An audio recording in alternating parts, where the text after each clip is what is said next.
নমস্কার। যাদের কন্যা রাশি অথবা কন্যা লগ্ন, তাদের বর্তমান সময় পরিপ্রেক্ষিতে মর্মান্তিক দুঃখ কষ্টের মাঝে সুখের অনুভূতি, এই বিষয়ক আলোকপাত করতে চলেছি সম্পূর্ণ বিস্তারিতভাবে। জানতে হলে থাকুন শেষ পর্যন্ত আমার সাথে, জানতে হলে প্রোগ্রামটি শেষ পর্যন্ত দেখুন। সুতরাং প্রোগ্রামটি কন্টিনিউ করার পূর্বে পরবর্তী প্রোগ্রামগুলোকে অতি সহজে পাবার জন্য আমার চ্যানেলটিকে সাবস্ক্রাইব করুন এবং পাশে থাকা বেল আইকনটি অবশ্যই প্রেস করুন। আসুন তাহলে শুরু করা যাক আজকের মূল আলোচ্য পর্বে। দেখুন, বিগত আমি যদি বলি তাহলে বিগত 3 বছর ধরে, 3 বছর ধরে বিগত কিন্তু যা ঘটে গিয়েছে, 3 বছর ধরে আপনারা অর্থাৎ কন্যার জাতজাতিকারা প্রচন্ড পরিমাণে মানসিক যন্ত্রণায় ভোগ করছেন। এমন ভাবে মানসিক যন্ত্রণায় নিপীড়িত অত্যাচারিত হচ্ছেন যে আপনারা সম্পূর্ণ ভেঙে চুরমার হয়ে গেছেন।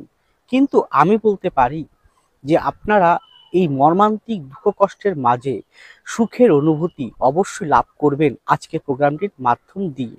সেটা কি? আজকের মূলত আলোকপাতটি শুরু করতে চলেছি শনিকে কেন্দ্র করে। যে শনি আগামী 28শে ডিসেম্বর শনি আপনাদের চতুর্থপতি সপ্তমপতি নক্ষত্র অর্থাৎ বৃহস্পতি নক্ষত্রে পূর্ব ভাদ্রপদ নক্ষত্রে প্রবেশ করতে চলেছে এবং শনি এই নক্ষত্রটি প্রায় 4 মাস ভোগ করবে।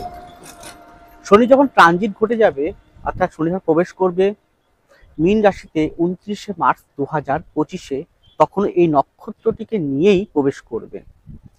তো শনি বৃহস্পতি নক্ষত্রে প্রবেশ করার ফলে যে ধরনের ঘটনা ঘটবে তা অবশ্যই কিন্তু আজকের প্রোগ্রামের ভিতর থাকবে। তো আপনারা বিগত দিনে 3 থেকে 3 বছর, আমি 2.5 বছর ধরবো, 3 বছর বললাম, 3 বছর অত্যন্ত মানসিক যন্ত্রণা, অত্যন্ত মানসিক কষ্ট, দিশাহীন নিরাপত্তাহীন অবস্থার মধ্যে পড়ে রয়েছেন, এখনো পড়ে আছেন অ্যাট প্রেজেন্ট। এবং অত্যন্ত পরিমাণে নেতিবাচক, অত্যন্ত পরিমাণে নেগেটিভ চিন্তা ভাবনার মধ্যে আপনারা কিন্তু রয়েছেন। পজিটিভ চিন্তা ভাবনা আপনাদের মধ্যে আসতে দিচ্ছে না। সবাই জানবেন, রাহু কেতুর যদি কোনো কারণে রাশি বা লগ্নর অ্যাক্সিসের ভিতরে অর্থাৎ 1 নম্বর ঘর 7 নম্বর ঘরের মধ্যে এই অ্যাক্সিসের মধ্যে রাহু কেতু থাকলে সেই মানুষের জীবন যে সময় দিয়ে পাস করবে সেই সময়, সেই কটা বছর অর্থাৎ 1.5 বছর আপনাদের কিন্তু কোনোভাবেই মানসিক শান্তি দেবে না। তারপরে আপনার রাশিটা হচ্ছে কন্যা, তাহলে কেতুটা চন্দ্রের উপর দিয়ে পাস করছেন, তাহলে আরো বেশি মর্মান্তিক যন্ত্রণা আপনারা কিন্তু ছটফট করছেন অ্যাট প্রেজেন্ট। এই যন্ত্রণা থেকে মুক্তি অবশ্যই আপনি লাভ করবেন কবে? এই যন্ত্রণা থেকে মুক্তি আপনি লাভ করবেন 2025 সালের মের 18 তারিখের পর থেকে ধীরে ধীরে। তথাপি আগামী এপ্রিল মাস পর্যন্ত এই কঠিনতম, এই মানসিক নিপীড়নতম পরিস্থিতির মধ্যেও কিন্তু সুখের অনুভূতি লাভ করবেন। কোন দিকটা এবার সেটা আস্তে আস্তে জানুন। প্রথম বলবো, শনির পূর্বভাদ্র নক্ষত্র পুনরায় নেওয়ার ফলে যাদের বয়স 55 ওভারকাম হয়েছে, শনি সর্বদা অতি থেকে অতি বৃদ্ধ বিষয়টাকে দেখে, তাহলে যাদের বয়স 55 ওভারকাম তাদের জন্য অত্যন্ত ভালো সময় প্রদান করতে চলেছে। কিরকম দিক থেকে? তারা নতুন চাকরি, নতুন ব্যবসায় তারা উন্নতি করতে চলেছেন। আপনার যদি 55 হয়, আপনি বেসরকারি কোনো দপ্তরে আছেন, বেসরকারি কোম্পানিতে আছেন, তাহলে যদি মনে করেন যে আপনি চাকরি ছেড়ে অন্য কোনো জায়গায় আপনি প্রবেশ করবেন, তার জন্য অবশ্যই বেটার পজিশন আপনাকে দেবে। এছাড়াও আপনার এই যে 55 ওভারকাম, 55 নিচে কিন্তু বলছি না, 55 থেকে বলছি যাতে বয়স হয়ে গিয়েছে এবং আপনার জন্মকুণ্ডলিতে শনি যদি অত্যন্ত ভালো থাকে, বৃহস্পতি অত্যন্ত ভালো থাকে, বুধ যদি অত্যন্ত ভালো থাকে, বুধ এবং শনি আপনার ব্যক্তিগত হরোস্কোপে কুম্ভের ঘরে আছে অথবা মিনের ঘরে আছে এবং ওখান থেকে শনি ট্রান্সফার করছে এবং কোনো কারণে আপনার জন্মকুণ্ডলিতে শনি বৃহস্পতি কম্বিনেশন অত্যন্ত ভালো, পামও তাই, হাতে তাই, তারা কিন্তু যদি আপনার বয়স এরকম পর্যায় হয়, 55 ওভারকাম হয়, 55 প্লাস হয়ে যায়, বা আপনার দশাও চলছে কোনো কারণে বৃহস্পতি শনির, এবং সেই বৃহস্পতি শনি অত্যন্ত ভালো পোস্টিং রয়েছে আপনার জন্মকুণ্ডলিতে, তাহলে কর্ম সংক্রান্ত বিষয়ে আপনি ব্যাপকতম পরিবর্তন লাভ করবেন। যেমন ধরুন, আপনি নতুন ভাবছেন যে নতুন কোনো ব্যবসা আপনি শুরু করতে চাইছেন, তা শুরু করতে পারেন। ভাবছেন এই কোম্পানি ছেড়ে দিয়ে আরেকটা কোম্পানিতে আপনি যাবেন, শুরু করতে পারেন। খুব ভালো ফল কিন্তু প্রদান করতে চলেছে।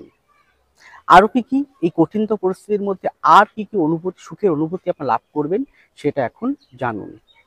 এই কঠিন পরিস্থিতির মধ্যে দেখুন, এখানে কিন্তু আপনাদের নিজস্ব কোনো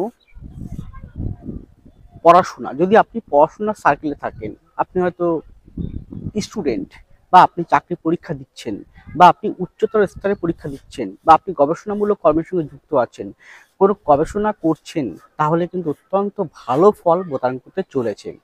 কিন্তু এই ফলটা এই মুহূর্তেই ডিসেম্বরের শেষের দিকটা আজকে প্রোগ্রাম করছি, আজকে থেকে কিন্তু দেবে না, বা জানুয়ারির প্রথম দিকে দেবে না। কমপক্ষে এই ফলটা প্রদান করতে শুরু করবে 19শে জানুয়ারির পর থেকে। কয় বললাম? 19শে জানুয়ারির পর থেকে। আরও যদি ডিপলি বলি, তাহলে বৃহস্পতি বকরি থেকে ডাইরেক্ট হোক 4th ফেব্রুয়ারি, এবং বৃহস্পতির গতি দুই দিক কাছাকাছি চলে যাক, অর্থাৎ সেটা 2025 সালের ফেব্রুয়ারির ওই 19-20 তারিখের পর থেকে আপনারা কিন্তু বেটারমেন্ট সময় আস্তে আস্তে পেতে লাগবেন, এবং সেটা নির্ভর করবে সম্পর্ক আপনার জন্মকুণ্ডলীয় পাম। সেখানে বৃহস্পতি ও শনির পোস্টটি কিন্তু অত্যন্ত ভালো থাকতে হবে। আর কি কি দেবে, ফল দেবে? দেখুন, এই সময় আপনার বিবাহ যোগ অবশ্যই রয়েছে, কিন্তু বিবাহ করার পূর্বে আপনারা একটু ভালো করে যাচাই করে নেবেন। কেন বলছি? দেখা গেল আপনার জন্মকুণ্ডলিতে পামি মঙ্গল কোনোভাবে রাহু দৃষ্ট, রাহু যুক্ত, বা রাহু মঙ্গল সমসপ্তম, বা রাহু মঙ্গল রাহু নক্ষত্র নিয়েছে, অথবা রাহু মঙ্গলের একে অপরের সাথে কোনোভাবে কানেকশন রয়েছে দৃষ্টিগত দিক থেকে, বা আপনার কোনোভাবে শুক্র মঙ্গল রাহু আপনার জন্মকুণ্ডলিতে নেগেটিভভাবে অবস্থান করছে, তাহলে আপনারা পাত্রপাত্রী দেখার পূর্বে যাকে বিবাহ করবেন অবশ্যই ভালো করে কিন্তু জটক বিচারটা করে নেবেন, বা ভালো করে খোঁজ খবর করে বিবাহটা করবেন। নচেত কিন্তু আপনারা ভুল পাত্রপাত্রী, বা ভুল পরিবেশ, ভুল সঙ্গ আপনারা পেতে চলেছেন বা পাবেন। এখানে কিন্তু এটা যেমন বিবাহর ক্ষেত্রে বললাম, ঠিক তেমন এটা কিন্তু আবার যারা প্রেম প্রীতির সঙ্গে যুক্ত আছেন তাদের ক্ষেত্রেও কিন্তু এটা প্রযোজ্য হবে এই বিষয়টি। এছাড়াও দেখবেন আগামী সাড়ে তিন মাসের মধ্যে আপনাদের জীবনে পার্মানেন্টলি, মানে আপনাদের জীবনে একদম স্থায়ী রূপে কোনো একজন জীবনসঙ্গী প্রবেশ করতে চলেছে, যে জীবনসঙ্গী সারা জীবন আপনার সঙ্গে থাকবে। সেটা প্রেমজ হতে পারে, বা সেটা আপনার বৈবাহিক সম্পর্কে হতে পারে, কিন্তু নির্ভর করবে এখানে আপনার ব্যক্তিগত হরস্কোপে কতটা স্ট্রং রয়েছে শনি বৃহস্পতি, কতটা স্ট্রং রয়েছে বুধ শুক্র অবস্থান, মঙ্গলের অবস্থান কেমন, কতটা পোস্টিং রয়েছে, কেমন বলবত্তা ভাবে রয়েছে। তাদের ক্ষেত্রে কিন্তু যারা অত্যন্ত ভালো রয়েছে, তারা আগামী 3.5 মাসের মধ্যে যে কোনো স্থায়ী কোনো জীবনসঙ্গী আপনারা কিন্তু লাভ করতে চলেছেন, যা আপনাদের জীবনে অত্যন্ত ভালো হবে আগামী দিনে চলার পথে। আরও কি কি ফল দেবে? দেখুন, এখানে এই যে শনির বৃহস্পতি নক্ষত্রে পুনরায় প্রবেশ করা 28শে ডিসেম্বর 2024 থেকে এপ্রিল মাসের মধ্যে, এখানে আপনাদের একটা বিষয় আমি সচেতন করব, যেহেতু আপনাদের ডিসেম্বরের থেকে অলরেডি চলছে, এবং মে মাসের 18 তারিখ পর্যন্ত রাহু কেতুর অবস্থান আপনাদের রাশি লগ্নে বা সপ্তমের কানেকশন, অর্থাৎ সমসপ্তম, বা আপনাদের এই অ্যাক্সিসের মধ্যে লগ্ন রাশি বা সপ্তম অ্যাক্সিসের মধ্যে রাহু কেতু অবস্থান থাকার জন্য আপনারা নেগেটিভ চিন্তাকে বর্জিত করে আপনারা সর্বদাই ইতিবাচক চিন্তা করুন।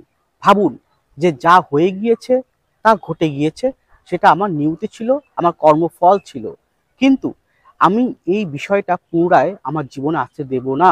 তার জন্য পজিটিভভাবে চিন্তা করুন, ঈশ্বর যা করেন তা ভালোর জন্যই করেন, এইটা ভাবুন। আপনি যা ঘটেছে সেটা হয়তো আমার জীবনে হওয়ার ছিল তাই ঘটেছে। চিন্তা করুন যে আমি এই কঠিনতম পরিস্থিতির মধ্যে থাকলেও আমি কিন্তু অবশ্যই জীবনে জয়ী হতে পারবো, আমাকে ভালো থাকতেই হবে, আমাকে ভালো থাকতেই হবে, এইরকম মানসিকতা প্রতিদিন ভাবুন। আর প্রতিদিন আপনি 108 বার নিজের মনে বলুন, আমি ভালো আছি, আমি সুখে আছি, আমি শান্তিতে আছি, আমাকে জিততেই হবে, আমি জিতবই, আমি পারবই এই কঠিনতম পরিস্থিতিকে জয় করতে, কঠিনতম পরিবেশ পরিস্থিতিকে আমি টপকে আমি সাফল্যময় জায়গায় পৌঁছাতে পারবো। এরকম চিন্তা ভাবনা প্রতি মুহূর্তে আপনারা করুন। আর যত আপনি নেগেটিভ ভাবে জীবনটাকে নেবেন, আমার জীবনে কিছুই হবে না, আমার জীবন এখানেই শেষ, আমি কোনোদিন পারবো না কোনো কিছু করতে, তারা কিন্তু কোনো দিনই কিন্তু সফলতা হতে পারবে না। এটা আমার কথা নয়, এটা সাইকোলজির তত্ত্ব, সাইকোলজির মতে আপনাদেরকে আমি প্রোভাইড করলাম। তা এইরকম নেতিবাচক বা নেগেটিভ চিন্তন যা কিন্তু আপনাদের জীবনে অলরেডি চলছে এবং এপ্রিল মাস পর্যন্ত কিন্তু ফুল ফেজে চলবে।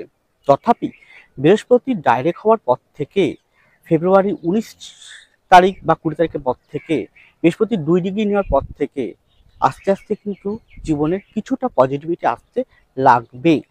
গেল এখানে কিন্তু আমি বলতে পারি, যারা বিবাহিত জীবনযাপন করছেন, তাদের নিজস্ব সন্তান আছেন, তো সন্তান বিষয়ে অতি বেশি নেতিবাচক হবেন না।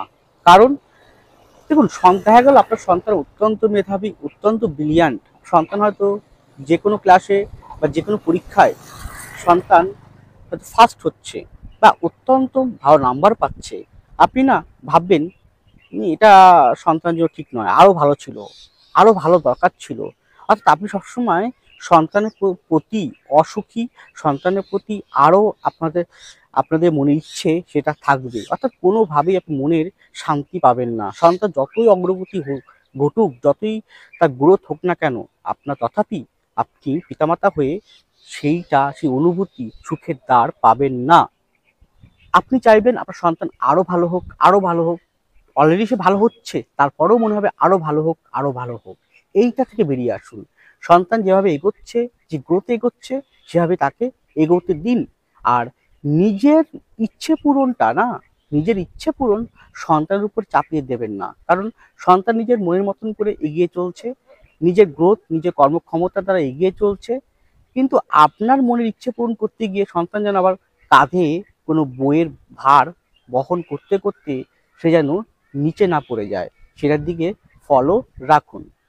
এছাড়াও এই যে এপ্রিল মাস পর্যন্ত বললাম, এই সময় নিজস্ব কোনো বাড়ি বা ফ্ল্যাট বা গাড়ি হওয়ার প্রবল সম্ভাবনা কিন্তু রয়েছে।